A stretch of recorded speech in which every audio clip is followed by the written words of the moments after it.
Hi, I'm John, and welcome to N-Scale August. This is something different I haven't done before, but there are 5 Fridays in August, and I have 5 SD40-2, or in one case, SD40-3, models that we're going to look at this month, one on each week. And this week, it's time to look at the SD40-3. This comes from ScaleTrains, and it's part of their Rivet counter series. At the time of this recording, the DCC ready version of this model is going for $159.99, and the DCC and sound equipped version, which comes with ESU Low Sound version 5, is going for $264.99. Today's model's packed in a sturdy cardboard box, and you'll see as we delve into it here, it has a product manual with a bunch of information inside, including prototype information, DCC information, all important stuff. Underneath that, we have the model itself in a good plastic clamshell with an outer sleeve. And, oh look, we have some spare parts in this one. Looks like an additional knuckle coupler.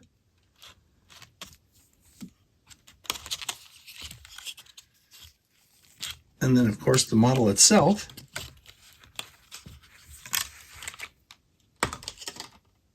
ScaleTrains is offering a number of different SD40-2 models as well as this SD40-3. Your best bet is to go to the website scaletrains.com and see if they have what you're looking for. The paint and markings on this model are really good. The blue covers without obscuring any detail, and then all the logo and other assorted warning labels and stuff that are on the side of this model also are very crisp and clean looking.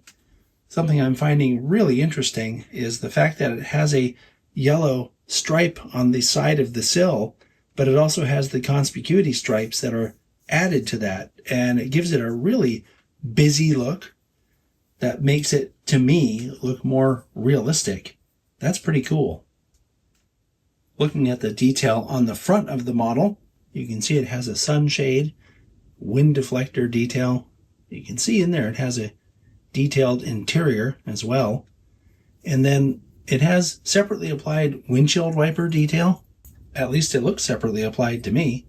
And then because of the paint job, you can see that all of these little grabs on the hood and the side of the nose here are separately applied, very thin wire grabs. That looks really good. You can see from this angle it also has ditch light detail, and then the snowplow has not only hose detail here and here, there's more hose detail I'll show you in a minute, but it has an additional MU cable here under the deck, and then uncoupling lever detail and additional little grabs on the top of the snowplow. Looking from the fireman's side, you can see there's some more hose detail here that was kind of hard to see from the other angle. But yeah, there's a lot of really astounding detail for a model so small. Here's a look at the fireman's side detail. Everything you'd expect to see is there, including the blower duct, right? It's one of the spotting features right here of this type of locomotive. And I'm tilting it up so that you can see all the detail in the trucks. There's quite a bit to look at there. And there's even some undersill detail, especially here around the air reservoir and then up here around the fuel tank. There's quite a lot to look at there. This look at the rear of the model shows you that it has detail consistent with what we saw on the front, including the really fine separately applied wire grabs down the back here, and uncoupling lever detail, hose detail, additional MU cabling under the deck there. Lots to look at. Something I'm a little confused by, and I'm guessing this probably has something to do with the -3 designation of this locomotive, and I'm sure someone out there knows the answer to this question, so if you know the answer to this question, please let us know. What in the world is this little stand here? Now, I don't know. All I can figure is it might be some part of the handbrake because I didn't notice a handbrake anywhere else on this model. The other SD40-2s had their handbrakes up on the nose, and this one did not have that. So, am I guessing right? Is this part of the brake system? Let us know. And here's a look at the rear of the engineer's side. Something I'm noticing that I didn't notice a minute ago is that it also has ditch lights back here. So it'll be interesting to see if those work. I'll be really surprised if they don't. And here's a look at the top detail of the model. I'm really appreciating that they painted this curved grab back here yellow. It stands out really well. And right next to it, we have the radiator fan cluster with a lot of really great depth. I'm pretty sure these are etched metal grills with metal fan detail recessed in there. Lots of depth. I was commenting on one of these videos about these N-scale SD40s that usually this stuff is molded detail that's done pretty well on other models, but this has the real thing, man. That looks really good. Same thing with the dynamic brakes. Separately applied metal fans underneath a separately applied metal grill. Awesome. Horn back here. This has a sort of a paint treatment that also makes it look like it has some depth. And actually, if you look in there, it does have some depth. You can see into the model if I move it like this. Pretty cool. And then I'm pretty sure that all of this stuff up here on the top of the cab is some kind of PTC or remote control type stuff. Usually antennas like this on top of a cab have something to do with that. Again, if you know the answer, let us know in the comments. Okay, now it's time to run the model.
Okay, let's turn the noise off.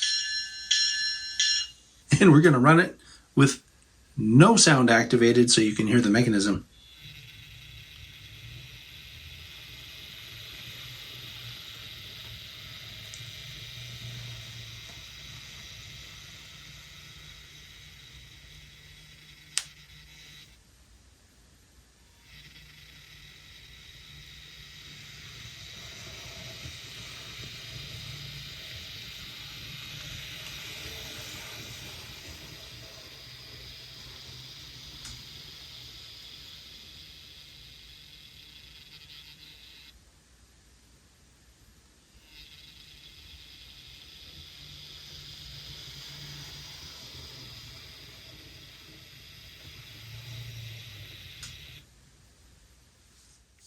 Now we'll take a look at the lights. The headlight's directional and comes on with F0. F6 turns the ditch lights on and off. And when you blow the horn, the ditch lights alternate, flashing. When you activate the sound, more stuff happens.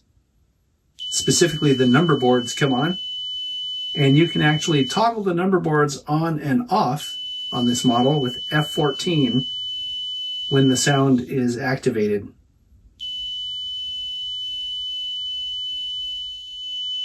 Now looking at the rear, I'll go into reverse, and you'll see all those lights come on in reverse. So the ditch lights and headlights are directional. And of course, in reverse, just as in forward, F14 still toggles the number boards on and off when the sound is activated. And the horn will cause the ditch lights to flash.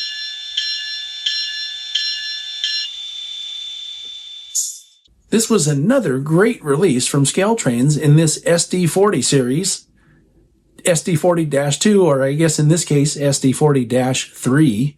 I really like the fact that it has working ditch lights on both ends. That's something you don't often see in N-Scale, so great job, ScaleTrains. We have one more model this month to take a look at. It's the Union Pacific SD40-2, and we'll be looking at that next week. So I'll see you then.